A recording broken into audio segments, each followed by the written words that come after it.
सर्व सेवा संघ को अवैध कब्जे से मुक्त कराने को लेकर 100 दिनी सत्याग्रह तीसरे दिन भी जारी रहा। सर्व सेवा संघ के राजघाट परिसर को अवैध कब्जे से मुक्त कराने और गिराए गए भवनों के पुनर्निर्माण के लिए बीते 11 सितंबर से प्रारंभ 100 दिन का सत्याग्रह आज तीसरे दिन में प्रवेश कर गया। सुबह 6 बजे सर्व धर्म प्रार्थना के साथ सत्याग्रह का प्रारंभ हुआ और आज उपवास पर ओडिशा के ढेंकनाल जिले के सर्वोदय कार्यकर्ता अंतर्यामी बरल बैठे। सत्याग्रह में वरिष्ठ गांधीवादी कृष्णा मोहंती, सर्व सेवा संघ के अध्यक्ष चंदन पाल, महामंत्री गौरांग महापात्रा, मंत्री अरविंद कुशवाहा आदि शामिल हुए। उपवास पर बैठे लोगों ने कहा कि आचार्य विनोबा भावे की प्रेरणा से स्थापित सर्वसेवा संघ साधना केंद्र की स्थापना 1960 में हुई थी। इस उद्देश्य के लिए सर्व सेवा संघ ने नॉर्दर्न रेलवे से सेल डीड के जरिए खरीदा था, जिसे जिला प्रशासन ने कूट रचित और फर्जी बताकर लूट लिया। सर्व सेवा संघ के महामंत्री गौरांग महापात्र ने बताया कि इस परिसर में गांधी विचार के प्रचार प्रसार का कामकाज हो रहा था। ये भूदान आंदोलन का केंद्र था और यहां से पुस्तकें प्रकाशित होती थी। परिसर में 2020 में गांधी प्रतिमा की स्थापना भी की गई थी, परंतु स्थानीय और रेल प्रशासन के नियंत्रण में होने के बावजूद गांधी प्रतिमा के चबूतरे के चारों तरफ की रेलिंग गायब हो गई है। वहां गंदगी का अंबार लगा रहता है। गांधी जी की प्रतिमा की उपेक्षा सरकार एवं स्थानीय प्रशासन के वास्तविक इरादे को उजागर करता है। उन्होंने सरकार से मांग किया है कि गांधी प्रतिमा स्थल की साफ सफाई नियमित रूप से की जाए और प्रतिमा स्थल की मर्यादा का पालन हो। साथ ही आम लोगों के लिए गांधी प्रतिमा तक जाने का रास्ता उपलब्ध कराया जाए। ये दरअसल जो केंद्र में बैठी हुई सरकार मोदी की है, उसने गांधी विनोबा जयप्रकाश की विरासत सर्व सेवा संघ को गिरा दिया है, बुलडोज कर दिया है। जबकि ये ऐतिहासिक इमारत थी, ये सन 60 से बना हुआ था। उसी के खिलाफ आंदोलन है कि एक ऐतिहासिक विरासत, दुनिया की सभी सरकारें जो उनकी अपनी ऐतिहासिक जगहें होती हैं उसको सुरक्षित रखती हैं, उसका संवर्धन करती हैं, लेकिन यह सरकार जिनका अपना खुद का कोई इतिहास नहीं है, वो स्वतंत्रता संग्राम सेनानियों द्वारा बनाए गए इतिहास को, उन भवनों को वो नष्ट कर रहे हैं।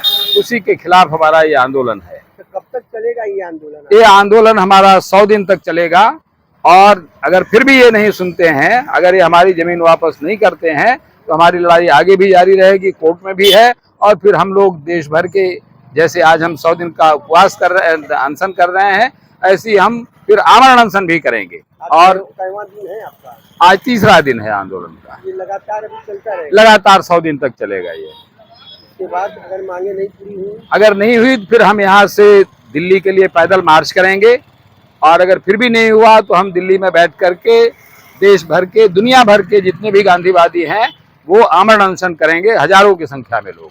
यहाँ हम लोग 3 दिन से धरने पे बैठे हुए हैं और न्याय के दीप जलाएं, ये कार्यक्रम है हमारा 100 दिन के लिए। देश भर के जिलों से सर्वोदय कार्यकर्ता यहाँ आ रहे हैं और अनशन पे बैठ रहे हैं, सत्याग्रही के रूप में बैठ रहे हैं। गांधी की जो सत्याग्रह की, व्यक्तिगत सत्याग्रह की कल्पना थी, उसके हिसाब से।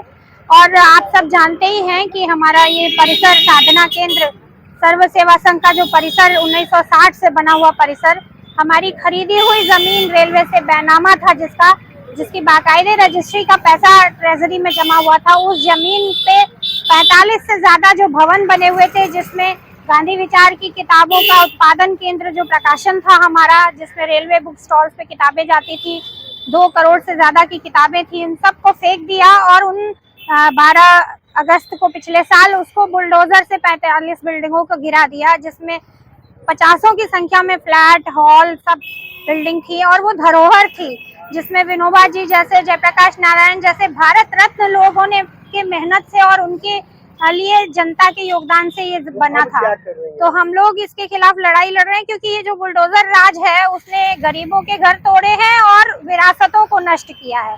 तो ये जो बुलडोजर राज है और ये जो अत्याचार और दमन है, इसके खिलाफ ये सत्याग्रह और ये लड़ाई लगातार जारी रहेगी जब तक कि रुक ना जाए इस तरह की प्रतिक्रियाएं। हम खाली अपने लिए नहीं बैठे हैं, ये सामने की बस्ती में भी इस तरह से बुलडोजर चलाएगा। किसी को 1 पैसा भी मुआवजा नहीं दिया गया, वो गरीब लोग थे जिस तरह से। सरकार तो भी बनती है गांधीवादी।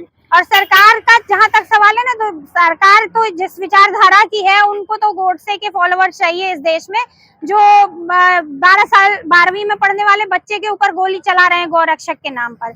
उनको गांधी विचार से कोई लेना देना नहीं है। शुरू से वो 100 साल से लड़ाई है। गांधी की हत्या जिन लोगों ने की, उनको गांधी विचार के केंद्र भी नहीं चाहिए, क्योंकि गांधी अभी भी हत्या करने के बाद मरे नहीं। चलता रहेगा। ये लड़ाई तो चलेगी, लंबी चलेगी, जब तक कि ये देश जो है गांधी विचार पे और बुद्ध के और नानक के उपदेशों के हिसाब से कबीर की जगह पे चलेगा, या इस तरह से गोडसे और हत्या करने वाले और हिंसा करने वाले, धर्म की कट्टरता के नाम पे डिवीजन करने वाले, लोगों को बांटने वालों के नाम पे चलेगा।